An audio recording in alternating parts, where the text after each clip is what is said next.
بسم اللہ الرحمن الرحیم۔ ناظرین و سامعین السلام علیکم۔ قائد اعظم کی وفات کے بعد 10 برس تک پاکستان میں سازشوں اور اقربا پروری کا جو بھیانک کھیل کھیلا گیا اس کی مثال تاریخ میں نہیں ملتی۔ اس دوران 10 برس میں 7 وزیر اعظم آئے اور گئے تھے اور ایک عجیب افراتفری اور بندر بانٹ کا کھیل جاری تھا۔ غلام محمد جیسے عیاش طبع اور تماشبین شخص کو گورنر جنرل بنا دیا گیا۔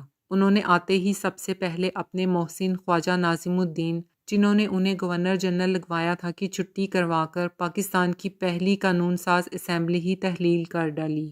خواجہ صاحب کی نیت بھی کچھ درست نہیں تھی۔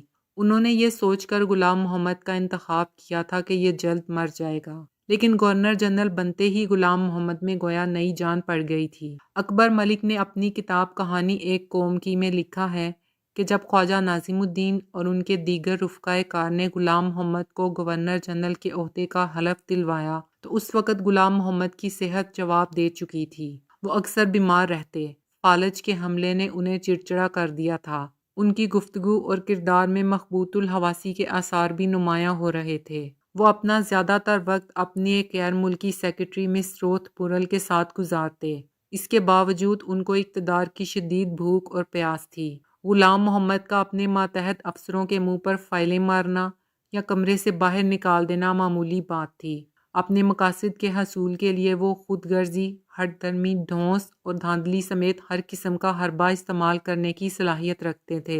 یہ سب کچھ جانتے بوجھتے ہوئے بھی جب انہیں بستر علالت سے اٹھا کر گورنر جنرل کی کرسی پر بٹھا دیا گیا تو یہ ایک ایسی غلطی کا ارتکاب تھا جس کا خمیازہ پاکستان آج تک بھگت رہا ہے۔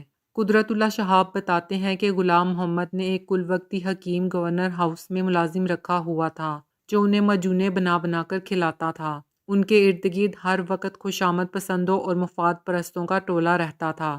ایک دن انہیں قرب حرم نبوی صلی اللہ علیہ وآلہ وسلم میں مکان حاصل کرنے کا شوق ہوا۔ یہ مکان سعودی گورنمنٹ نے مسجد نبوی کے باب جبرائیل کے بالکل قریب مہیا کیا، جہاں اس وقت حضور اقدس صلی اللہ علیہ وآلہ وسلم کے اولین میزبان سیدنا ابو ایوب انصاری رضی اللہ عنہ کا بھی مکان تھا، جو اب توسیع کی نظر ہو گیا اور یہی گھر اس وقت پاکستان ہاؤس کہلایا۔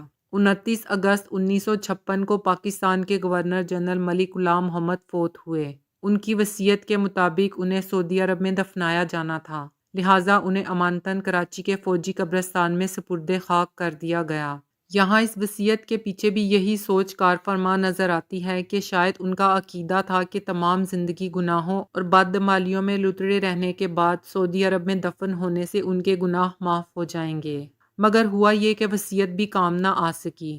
کچھ عرصہ بعد وصیت کے مطابق ان کی لاش کو قبر سے نکال کر سعودی عرب روانہ کرنے لگے تو ایک ڈاکٹر، فوج کے کیپٹن، پولیس اہلکار، 2 کارکن اور غلام محمد کے قریبی رشتہ دار قبر کشائی کے لیے قبرستان پہنچے۔ تختے ہٹائے تو تابوت کے گرد ایک سانپ چکر لگاتا دکھائی دیا۔ گورکن نے لاٹھی سے اس سانپ کو مارنے کی کوشش کی، مگر وہ ہر بار سے بچ گیا۔ پولیس کے سب انسپکٹر نے اپنی پستول سے 6 گولیاں داغ دیں، مگر سانپ کو ایک بھی گولی نہ لگی۔ ڈاکٹر کی ہدایت پر ایک زہریلے اسپرے کا چھڑکاؤ کر کے قبر عارضی طور پر بند کر دی گئی۔ 2 گھنٹے کے بعد جب دوبارہ قبر کھودی گئی تو سانپ اسی تیزی سے قبر میں چکر لگا رہا تھا۔ چنانچہ باہمی صلاح و مشورے کے بعد قبر کو بند کر دیا گیا اور اگلے دن ایک مشہور اخبار میں چھوٹی سی خبر شائع ہوئی جو کچھ یوں تھی: سابق گورنر جنرل غلام محمد کی لاش سعودی عرب نہیں لے جائی جا سکی اور وہ اب کراچی ہی میں دفن رہے گی۔ آج بھی ان کی قبر کراچی کے گورا قبرستان سے متصل فوجی قبرستان میں موجود ہے۔ اگر آپ کو زینب نامہ کی ویڈیوز پسند آ رہی ہیں تو انہیں لائک کریں، شیئر کریں، کمنٹ کریں اور مزید آنے والی ویڈیوز کے لیے چینل کو سبسکرائب ضرور کریں۔ شکریہ۔